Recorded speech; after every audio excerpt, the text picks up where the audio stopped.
Hello students.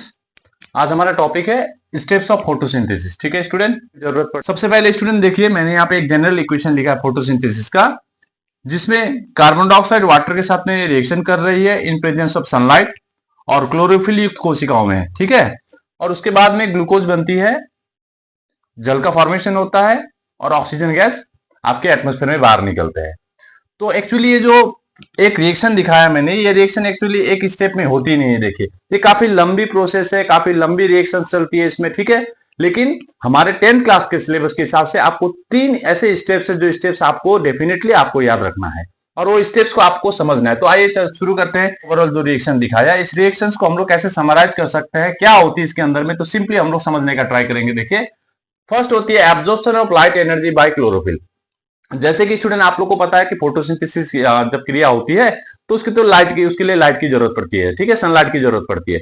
ये जो sunlight होती है वो सनलाइट को ग्रीन प्लांट के स्पेशल, जो मैंने उस दिन बताया था आप लोगों को, क्लोरोप्लास्ट के अंदर में जो क्लोरोफिल ग्रीन पिगमेंट होते हैं, उन ग्रीन पिगमेंट का काम होता है कि सनलाइट को एब्जॉर्ब करना, यानी वो ट्रैप करके रख लेंगे। ठीक है, जितने सनलाइट आएंगे प्लांट में डे टाइम में, सारे सनलाइट को ट्रैप करके रखने का काम आपका क्लोरोफिल करेंगे। तो फर्स्ट जो इंपॉर्टेंट फंक्शंस होती है फोटोसिंथेसिस की प्रोसेस को शुरू करने के लिए, उसमें होता है लाइट एनर्जी को ट्रैप किया जाएगा किसके द्वारा, क्लोरोफिल के द्वारा। ठीक है, ये काफी इंपॉर्टेंट फंक्शन है। देखिए, जैसे ही आपके क्लोरोफिल लाइट एनर्जी को ट्रैप करेगी, क्लोरोफिल चुपचाप नहीं बैठेगी। देखिए, वो कुछ फंक्शंस में लग जाएंगे। ठीक है, क्योंकि उनको एनर्जी मिल गई है, वो एक्साइटेड हो गए, अब वो काम करने के लिए इंटरेस्टेड हो जाएंगे। और कौन सा काम करेंगे, देखिए वो करेंगे, पहले बात लाइट एनर्जी को कन्वर्ट करेंगे केमिकल एनर्जी में।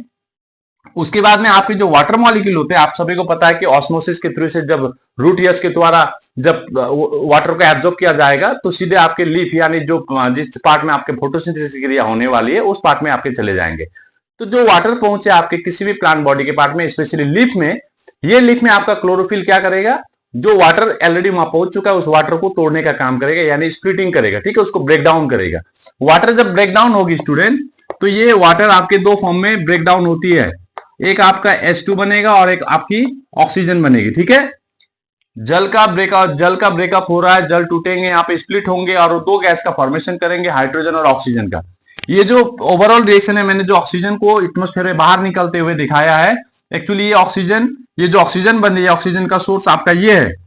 जो वाटर मॉलिक्यूल ब्रेक हो रही है, उस वाटर मॉलिक्यूल के ब्रेक के बाद में जो ऑक्सीजन निकला है, यही वो ऑक्सीजन है जो एटमॉस्फेयर में आती है। ठीक है, तो सबसे पहले जल को तोड़ना होता है और जल को तोड़ने के लिए जो इंपॉर्टेंट रोल प्ले करती है वो आपकी यहाँ पे क्लोरोफिल करती है।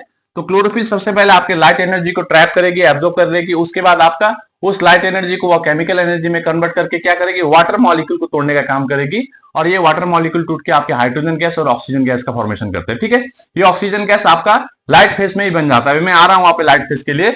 और जो बचा आपका ये हाइड्रोजन, देखिए ये हाइड्रोजन को अब एक नेक्स्ट प्रोसेस में आपके यूज होने वाला है। नेक्स्ट प्रोसेस है आपका reduction of carbon dioxide to carbohydrate. Student आप लोगों को तो पता होगा कि फोटोसिंथेसिस के प्रोसेस के लिए दो रॉ मटेरियल की जरूरत पड़ती है। एक होती है आपकी जल जो टूट चुकी है यहाँ पे, और सेकंड होती है आपकी कार्बन डाइऑक्साइड।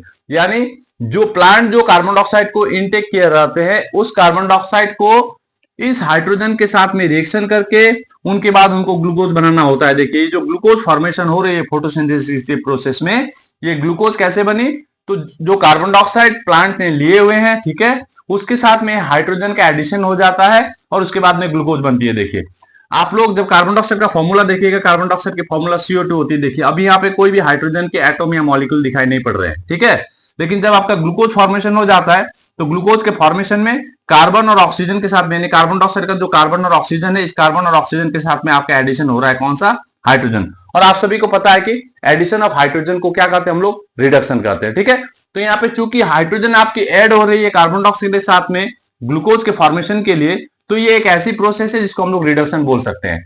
तो हम लोगों ने क्या समझा स्टूडेंट, देखिए आपकी जो लाइट रेज है सबसे पहले उसको ट्रैप किया जाना चाहिए और ट्रैप करने का काम आपका क्लोरोफिल करेगी। सेकेंड स्टेप होती है आपकी लाइट एनर्जी को केमिकल एनर्जी में चेंज किया जाएगा। ये काफी इंपॉर्टेंट सवाल होते हैं कि फोटोसिंथेसिस की प्रोसेस में कौन सी एनर्जी किस एनर्जी में चेंज होती है, what type of energy transformation takes place in during the process of photosynthesis. तो आप लोग बोलिएगा लाइट एनर्जी का कन्वर्सन होता है केमिकल एनर्जी में। ठीक है, और इसमें सबसे इंपॉर्टेंट रोल प्ले करेगी आपकी क्लोरोफिल। जब केमिकल एनर्जी में कन्वर्सन हो जाएगा तो वहां पे वाटर का स्प्लिटिंग होगा, वाटर टूटेंगे और जिस ये वाटर का जो टूटना है, जैसे देखिए वाटर का जो टूट के हाइड्रोजन और ऑक्सीजन का फॉर्मेशन कर रही है। इस प्रोसेस को हम लोग फोटोलाइसिस बोलते हैं, ठीक है, फोटोलाइसिस बोलते हैं। फोटोलाइसिस के मीनिंग क्या है, देखिए फोटो मीन्स लाइट होता है और लाइसिस माने होता है टूटना, यानी लाइट के प्रेजेंस में जब वाटर के मॉलिक्यूल टूटेंगे और जब वो हाइड्रोजन और ऑक्सीजन का फॉर्मेशन करेंगे तो इस प्रोसेस को फोटोलाइसिस बोलते हैं, फोटोलाइसिस बोलते हैं, ठीक। इसको आप लोग हाइड्रोलाइसिस ही बोल सकते हैं, क्योंकि हाइड्रोलाइसिस में यहाँ पे आपके वाटर टूट रहे हैं और वाटर टूट के हाइड्रोजन और ऑक्सीजन का फॉर्मेशन करे तो आप इसे फोटोलाइसिस बोलिए या फिर हाइड्रोलाइसिस बोलिए, लेकिन ये स्प्लिटिंग हो रही है, आपके वाटर मॉलिक्यूल ब्रेक डाउन हो रहे हैं, वो हाइड्रोजन और ऑक्सीजन का फॉर्मेशन कर रहे हैं, ठीक है। अब ये जो ऑक्सीजन बनी, ये ऑक्सीजन आपके एटमॉस्फेयर में बाहर निकल रही है, लेकिन जो आपका ये बचा हुआ जो हाइड्रोजन है, ये हाइड्रोजन आपका फिर से यूज किया जाएगा और यूज करके उससे क्या बनेगा, कार्बन डाइऑक्साइड के साथ में रिएक्शन करके ग्लूकोज बनेगा, ठीक है। देखिए ये एक 3 छोटे छोटे स्टेप मैंने आप लोगों को दिखाया, क्योंकि सिलेबस में हमारा इतना है। आप फोटोसिंथेसिस के अगर ओवरऑल रिएक्शन को देखिएगा तो इसको हम लोग 2 पार्ट में डिवाइड करते हैं। एक पार्ट को बोलते हैं लाइट फेज और एक पार्ट को बोलते हैं हम लोग डार्क फेज, ठीक है। यानी कुछ फेजेस ऐसे होते हैं, कुछ स्टेप्स ऐसे जो होते हैं जिनके लिए लाइट डिपेंडेंट होते हैं, जो प्रोसेस लाइट डिपेंडेंट होते हैं, यानी उनके लिए सनलाइट का होना काफी जरूरी होता है। लेकिन कुछ ऐसे स्टेप्स भी होते हैं फोटोसिंथेसिस की प्रोसेस में जिसमें लाइट अगर नहीं भी हो तो वह प्रोसेस चल सकती है। डार्क फेज आपकी लाइट के लिए डिपेंडेंट नहीं है, ठीक है, लाइट के लिए एकदम ही डिपेंडेंट नहीं है। तो जो लाइट फेज है, देखिए लाइट फेज में आपकी क्लोरोफिल सनलाइट को एब्जॉर्ब करेगी और लाइट एनर्जी को केमिकल एनर्जी में चेंज करेगी और वाटर मॉलिक्यूल को वह ब्रेक करेगी, ठीक है। जैसे ही लाइट फेज आपका कंप्लीट होगा, लाइट फेज के एंड में आपको ऑक्सीजन तो मिल ही रहा है, देखिए, ठीक है। ऑक्सीजन मिलने के बाद में आपका more energy formed compound ATP आपका मिलेगा वहां पे और NADPH2 मिलेगा। 3 इंपॉर्टेंट चीज बनेंगे आपके लाइट फेज के एंड में। देखिए ये भी ऑब्जेक्टिव क्वेश्चन पूछे जा सकते हैं, लाइट फेज के एंड प्रोडक्ट कौन कौन से हैं, तो आप एक बोलेगा आप लोग ऑक्सीजन बोलेगा, सेकेंड आप लोग बोलेगा NADPH2 और थर्ड होती है आपकी NADPH2 के बाद में आपका जो बनेगा वो है आपका ATP, ठीक है, क्योंकि काफी ज्यादा एनर्जी की जरूरत पड़ती है तो आपका ATP की जरूरत पड़ती है डार्क फेज के लिए। तो क्लोरोप्लास्ट के इसके लिए 2 पार्ट होते हैं, एक पार्ट को हम लोग बोलते हैं स्ट्रोमा और एक पार्ट को बोलते हैं ग्रेना। तो जो ग्रेना पार्ट है यानी ग्रेनम, ठीक है, ग्रेना या फिर ग्रेनम पार्ट में आपकी फोटोसिंथेसिस की लाइट फेज होती है। और ये जो लाइट फेज होती है, यानी ऐसे साइंटिस्ट थे जिन्होंने सबसे पहले बताया कि फोटोसिंथेसिस की प्रोसेस लाइट के प्रेजेंस में होती है, क्योंकि इनके इस फर्स्ट जो लाइट फेज है, इस लाइट फेज का डिस्कवरी करने वाले आपके रोवन हिल थे।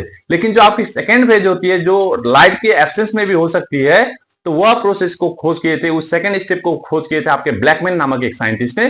तो इसीलिए हम लोग ब्लैकमैन रिएक्शन नहीं बोलते, डार्क फेज को आप लोग ब्लैकमैन रिएक्शन बोल सकते हैं, लाइट फेज को आप लोग हिल रिएक्शन बोल सकते हैं, ठीक है। तो लाइट फेज में हम लोगों ने देखा कि ऑक्सीजन बन रही है, NADPH2 बन रही है और ATP मॉलिक्यूल का फॉर्मेशन हो रहा है।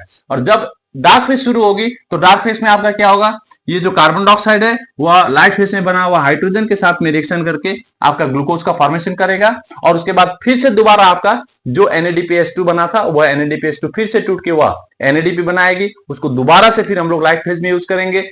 जो ATP बना था वह ATP फिर से टूटेगी और वह फिर से ADP का फॉर्मेशन करेगी, ठीक है। यानी रीजेनरेशन हो रहा है, कुछ कुछ कंपाउंड का रीजेनरेशन हो रहा है। जैसे कौन से कंपाउंड रीजेनरेट हुए डार्क फेज में, तो आप लोग बोल सकते हैं कि NADPH2 से NADP का रीजेनरेशन हुआ, ATP से ADP का रीजेनरेशन हुआ। तो थर्ड जो स्टेज है यहाँ पे आपका रिडक्शन ऑफ कार्बोहाइड्रेट तो हो ही रहा है, reduction of carbon dioxide to carbohydrate तो हो ही रहा है, इसके साथ में आपके रीजेनरेशन के कुछ प्रोसेस भी चलेंगे, ठीक है। तो ये एक ओवरऑल रिएक्शन थी जिसको काफी मैंने शॉर्ट में आप लोग को स्टेप्स के बारे में समझाने का ट्राई किया। आप लोग इसको देख के समझने का ट्राई कीजिए। Thank you, take care, bye bye.